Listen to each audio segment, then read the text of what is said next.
Thank you for telling us an informative story, Danha. I didn't know there are so many different types of lights. And I was so touched by the last sentence that don't just shine by reflecting others, radiate from within. Me either. Actually, not just for ourselves, it is also an important message to fellow students. We tend to compare to others and count on someone excessively, but the most significant thing is to find out who we really are and to overcome by our own. As I heard, the next presenter is Danha, who is going to talk about how to reach the last page. I'm anticipating to hear it. Shall we listen to it? It's beginning to look a lot like Christmas. Cheers to all! Christmas is coming! Once again, Starbucks is rolling out the Christmas drinks with a diary waiting at the end of 17 drinks. Every year, I'm captivated by this diary, convinced that it'll make me an organized, disciplined kind of person. With exuberance, I set up color-coded schedules with morning routines that I'll probably drop within a week. Here's the outcome: 53.7 centimeters. Virtually a news diary measuring 53.7 centimeters in height. Apparently tall enough to go toe-to-toe with the honors of Joseon dynasty. At this point, I might become a prime target for environmental activists, which makes me wonder, how does one ever reach the last page? The culprit, I realized, is not laziness but perfection. To be precise, the misunderstanding of perfection. We all aspire to write a perfect diary like those of Anne Frank's diary or Namjoon Ilgi. But for sure, our lives aren't as dramatic as theirs. No tragedy, no wars, no grand struggles, just a steady loop of quiet days. Eventually, we run out of things worth writing, and that's where the blank pages begin. One skip day turns into two, and soon a void opens up waiting to be filled. When the routine drifts away from that imagined idea of perfection, we ditch the thought instead of trying to make the most of what remains. I nearly tried to do the same thing with this very speech over 1,000 times during the preparation. I couldn't pin down what radiate, not just shine, the topic actually meant. And without that clarity, writing a 5 to 10 minute speech was impossible. The deadline was fast approaching, and the pressure was mounting. My drafts stayed empty while other assignments piled up behind.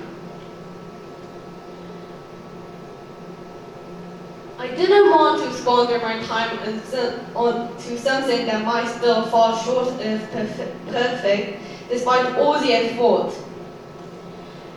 I reckoned somehow giving up would be more efficient. In that moment, I saw the mouse hovering over the screen. Something felt off. It wasn't the lack of time or ideas, it was the sense of perfection that was shackling me. What exactly does perfection mean? By whose standards?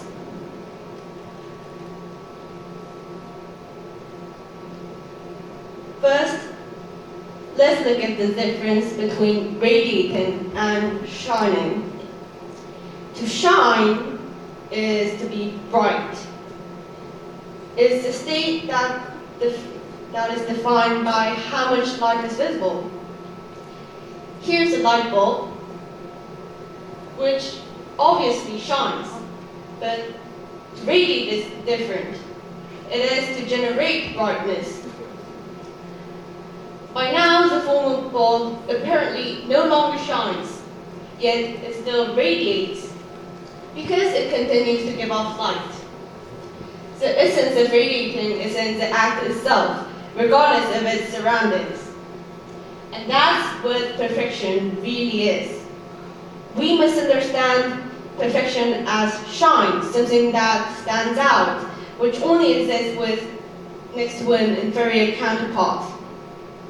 However, real perfection isn't the state of being outstanding. It exists in the motion of being, doing, like just continuing, just like radiate. And this misunderstanding even seeps into how we write a diary, which is the main thing of my speech. A few days earlier,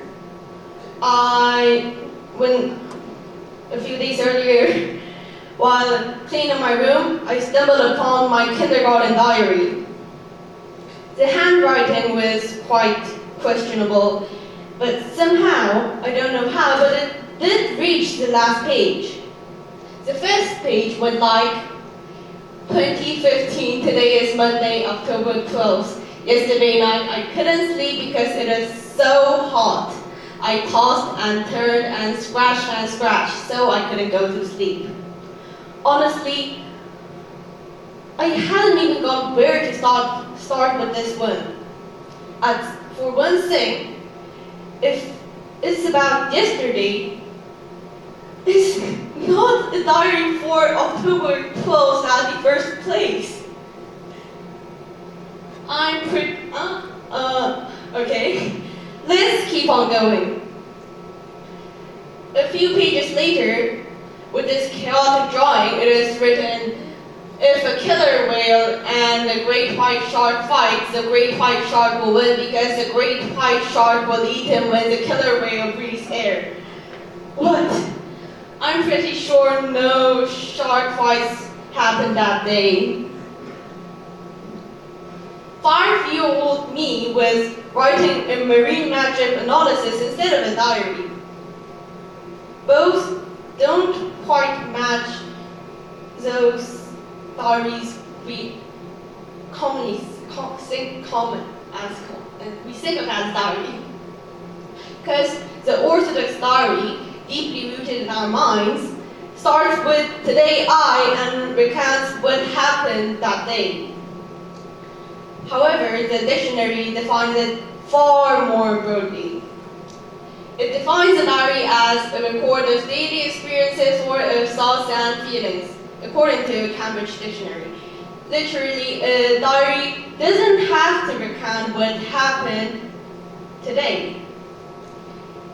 If today didn't give you enough things worth writing, it's just fine. You can write about yesterday, last weekend, or any moment that reaches your mind. Just as time is free, so is content. The key of finishing a diary is just to let yourself write freely with no fixed form. Say you suddenly feel like pizza, then out of the blue you could write down your own pizza receipt on your diary, just like the one behind me back before. Or perhaps you could write about some random series that popped into your head. Treat your diary as a lab,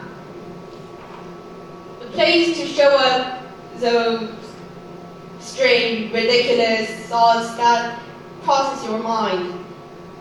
If not your diary, where else could those ideas go? And if your imagination takes you somewhere absurd, let it be. It doesn't have to be something actually happened. Thoughts even counts just as well in diary. As previously said, perfection is in motion. Thus, what makes a perfect diary is not the state of being fulfilled by impress, but the motion of keep expressing your daily thoughts. And this idea stretches beyond diaries to our study plans or your workout routine, or maybe some side projects. It's simply about every sin that we tend to abandon as soon as they don't seem to look perfect. Handling those words, don't start over every time they stall. Try to pick up from where you left off. Set your goal on reaching the end, not filling every line. Because what truly matters is keeping the motion freely without the burden of completion. The true perfection is built through the act of progressing, from showing up again even after a gap. Thank you.